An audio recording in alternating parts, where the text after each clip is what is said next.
आपने honourable LG साहब के एड्रेस पे मुझे बोलने का मौका दिया और जितने भी यहाँ विधायक ऑनरेबल एमएलए चुन के आए हैं मैं सबको बधाई दूंगा और पूरी जम्मू कश्मीर के आवाम को बधाई दूंगा।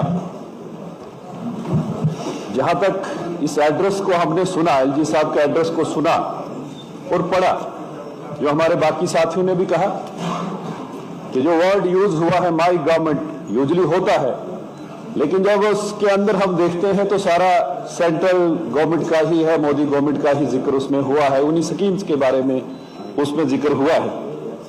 और पिछले 7 वर्षों में बहुत बड़ा बदलाव जम्मू कश्मीर के अंदर हुआ है। ये 7 सालों के बाद ये असेंबली यहां लगी है, आज बजट का हमारा सत्र लगा है। इन 7 वर्षों में जो एक चेंज जम्मू कश्मीर में आई कि जिस धारा 370 को लेके बात हुई उसका एब्रोगेशन हुआ, 35 एक एब्रोगेशन हुआ। मैं यहां से ऑनरेबल प्राइम मिनिस्टर मोदी साहब को और होम मिनिस्टर अमित शाह जी को धन्यवाद देना चाहूंगा कि उन्होंने जो डॉक्टर श्यामा प्रसाद मुखर्जी से लेके जो कोर आइडियोलॉजी जनसंघ प्रजा परिषद से लेके भारतीय जनता पार्टी तक थी कि इस देश में 2 संविधान 2 निशान 2 प्रधान नहीं चलेंगे, उसको खत्म किया और ये सच्ची श्रद्धांजलि हमारी तरफ से।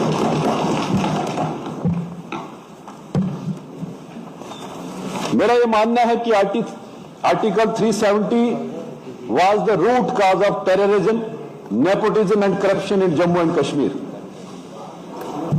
आर्टिकल 370 की है कारण यहां आतंकवाद, अलगाववाद यहां पे जो 1989 में यहां पे शुरू हुआ और वो भी कारण जो 87 का जो अलायंस हुआ, 89 में जब निर्मम हत्याएं कश्मीरी पंडितों की वहां पे हुई, टीकालाल टपलू जैसे महान व्यक्ति की हत्या हुई और उनको पलायन करने पे मजबूर किया, और उसके बाद जो शुरुआत हुई इस एर्स्टवाइल डोडा डिस्ट्रिक्ट में, ये सोची समझी साजिश पाकिस्तान द्वारा थी कि जो डिक्सन प्लान जो 1950 में एक डिक्सन प्लान जो बना था, एक जिसको इंडिया ने रिजेक्ट किया था उस प्रपोजल को, और चिनाब को बॉर्डर माना गया था।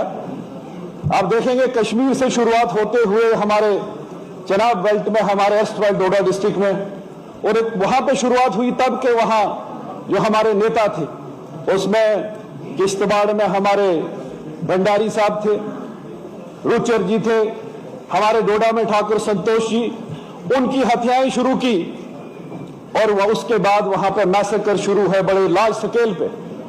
मैं पूछना चाहूंगा कि ये कौन सी आजादी की लड़ाई थी कि एक पर्टिकुलर कम्युनिटी को टारगेट करके वहां पे मास किलिंग्स की गई और ये सोच के कि यहां से पलायन इनका भी शुरू होगा।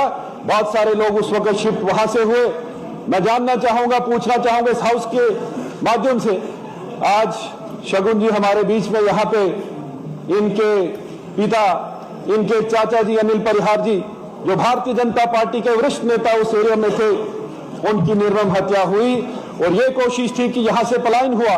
लेकिन मैं भारतीय जनता पार्टी के शीर्ष नेतृत्व का धन्यवाद करूंगा कि वाजपेयी जी, अडवाणी जी जब जम्मू में आके यहां डोडा बचाओ आंदोलन यहां पे शुरू किया और वीडीसीज का गठन हुआ, विलेज डिफेंस कमेटीज का गठन हुआ, एर्स्टवाइल डोडा डिस्ट्रिक्ट को आर्मी के हवाले किया, तब जाके लोग वहां पे सुरक्षित रहे, वहां बचाव हुआ, पलायन वहां से नहीं हुआ।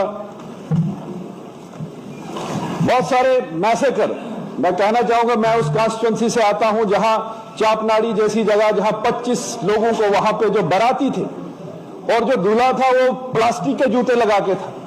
इतने गरीब लोगों को, वो बारशाला हो, वो हस्ती हो, कुल्हाड़ के बड़े सारे ऐसे कांड हुए और ये राष्ट्रवादी सोच को खत्म करने की एक साजिश इस जम्मू कश्मीर के अंदर थी।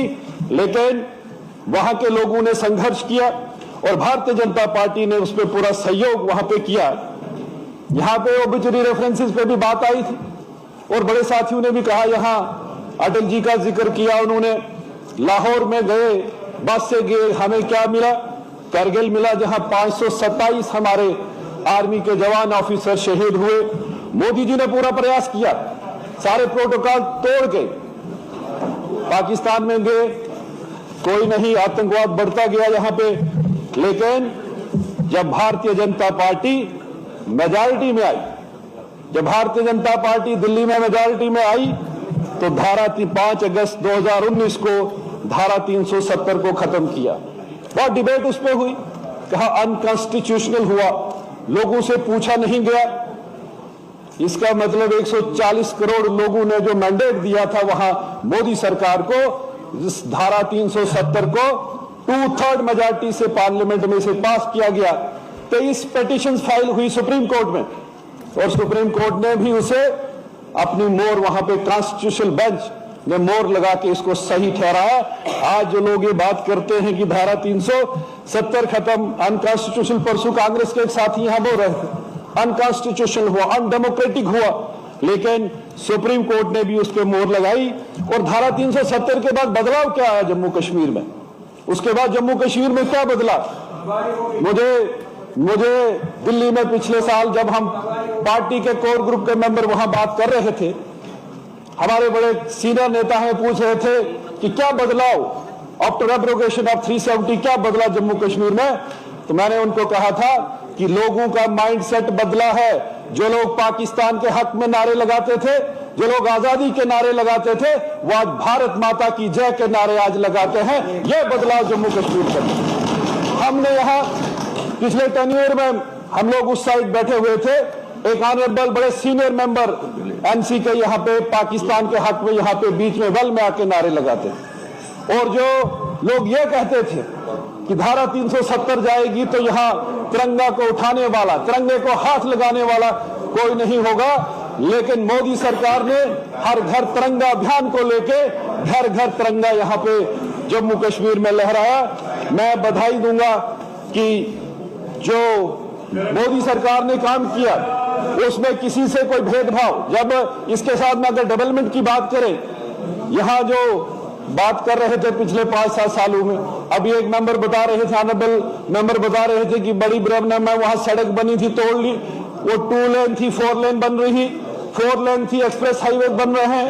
IIT, IIM, मेडिकल कॉलेजेस डोडा जैसी जगह में, कठुआ में, राजौरी में, कश्मीर के अंदर मेडिकल कॉलेजेस खोले गए, एम्स जम्मू में और कश्मीर में, IIT, अनेकों ऐसे काम, रिंग रोड, जितने भी आप डेवलपमेंट की हम बात करें जो हुए हैं, एक ड्रास्टिक चेंज जो 370 के बाद जो आई, जो 370 खत्म होने के बाद आई, वो आप खुद बता सकते हैं कि कश्मीर के अंदर मैं मंत्री भी कुछ देर के लिए रहा हूं, लेकिन निकलने से डरते थे पत्थरबाजी कहां से होगी। आज पत्थरबाजी बंद है, आज वो कैलेंडर वहां पे बंद है, आज वहां पे वो जितनी स्ट्राइक्स होती थी सारी बंद है, आज ट्रांसपोर्ट बंद नहीं है, आज सब कुछ, कश्मीर के लोग खुश हैं, कश्मीर के लोग वहां पे जो काम कर रहे हैं, डेवलपमेंट का काम हो, कारोबार हो, वहां पे कामकाज वहां चल रहा है। 370 के कारण मैं पूछना चाहूंगा यहाँ एनसी कांग्रेस के साथियों से, क्या कसूर था वाल्मीकि समाज का, गोरखा समाज का, जिन्हें यहाँ राइट्स नहीं थे? हमारे एसटी, मेरे इलाके में भी गुजर भाई रहते हैं, वहां पे आज 10 लोग यहाँ ऑनरेबल मेंबर होंगे यहाँ पे, जिनको पूरे देश में पॉलिटिकल रिजर्वेशन थी, लेकिन जम्मू कश्मीर में पॉलिटिकल रिजर्वेशन नहीं थी। धारा 370 खत्म होने के बाद यहाँ जम्मू पॉलिटिकल रिजर्वेशन ये मोदी सरकार ने यहाँ पे दी। टूरिस्ट को बिग बूस्ट हुआ। 73rd और 74th amendment, 73rd and 74th amendment Jammu Kashmir में लागू हुई और डेमोक्रेसी को ग्रास रूट लेवल तक डेमोक्रेसी को पहुंचाने का काम भारतीय जनता पार्टी ने किया। और जम्मू कश्मीर में फ्री फेयर इलेक्शन यहां पे हुए।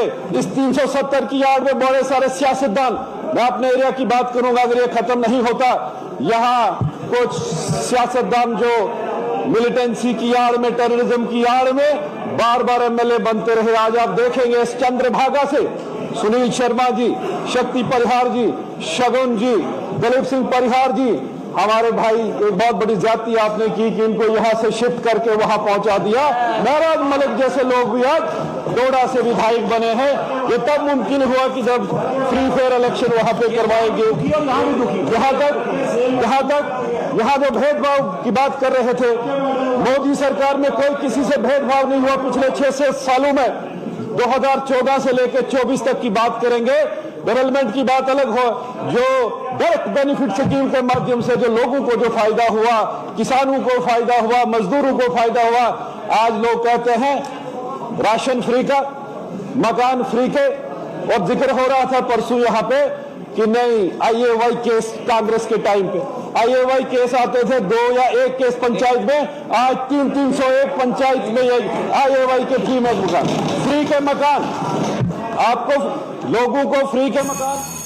यस सर, मैं नोट कर रहा हूं, अपना टाइम बात करूंगा।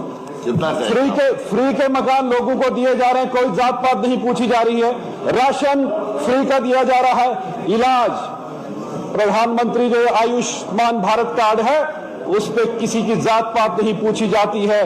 जो मोदी का कहना है कि सबका साथ, सबका विकास, सबका विश्वास और सबके प्रयास से हम आगे बढ़ेंगे, उस मूल मंत्र को लेकर भारतीय जनता पार्टी आगे बढ़ रही है। और जिस भारतीय जनता पार्टी को कांग्रेस और यहाँ एनसीपीडीपी के लोग कहते थे ये कच्ची छावनी की पार्टी है, ये 2.5 जिलों की पार्टी है, आज वोट शेयर के हिसाब से जम्मू कश्मीर में अगर सबसे बड़ी कोई पार्टी है तो भारतीय जनता पार्टी है।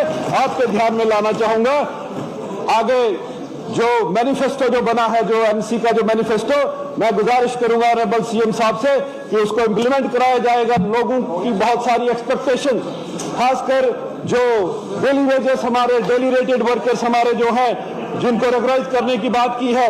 अनएम्प्लॉयमेंट एक बहुत बड़ा इश्यू स्टेट के अंदर है। जो फ्री गैस सिलेंडर देने की बात की है, जो पावर 200 यूनिट फ्री देने की बात की है, और जो राशन डबल करने की बात है। मैंने मंत्री साहब से बात की थी, उन्होंने कहा बहुत जल्दी हम राशन यहाँ डबल करेंगे।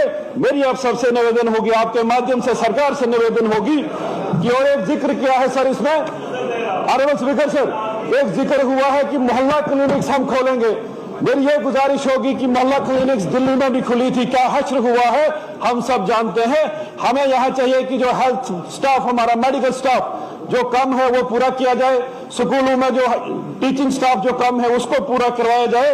मैं आपसे निवेदन करूंगा, और अंत में सीएम साहब का भी धन्यवाद करूंगा कि जो इन्होंने एक पहल की है कि जो प्री बजट डिस्कशन, जो ऑनरेबल एमएलए को कॉन्फिडेंस में लेकर जो इनने काम किया है, उसके लिए मैं इनका धन्यवाद करूंगा। और निवेदन करूंगा, कुछ गुजारिश करूंगा कि जो आपने कहा है इसमें कि हमने पंचायती चुनाव टाइम से करवाने हैं, मेरी गुजारिश होगी कि पंचायती चुनाव करवाने से पहले डिलिमिटेशन ऑफ पंचायत की हो। बहुत ज्यादती है कुछ इलाकों के साथ, 2-2 हजार वोटर एक पंचायत का, कहीं पे 600 है, कहीं 700 है। डिलिमिटेशन पंचायत की हो। वो अंत में पीएमजीएसवाई का 4th फेज, ये मोदी की देन है।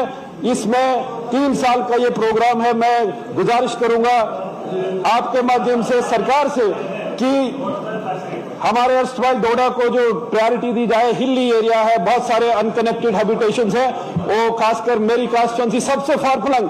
मुझे इस बार रामबन का कुछ एरिया मेरी कांस्टिट्यूंसी में जुड़ा, देसा हो, भागवा हो, खलेनी हो, मरमत हो, असर का इलाका हो, हमारा जो भी ये एरिया अनकनेक्टेड हैबिटेशंस है उनको कनेक्ट किया जाए। आपका बहुत बहुत धन्यवाद, और एलओपी साहब का धन्यवाद कि मुझे टाइम दिया।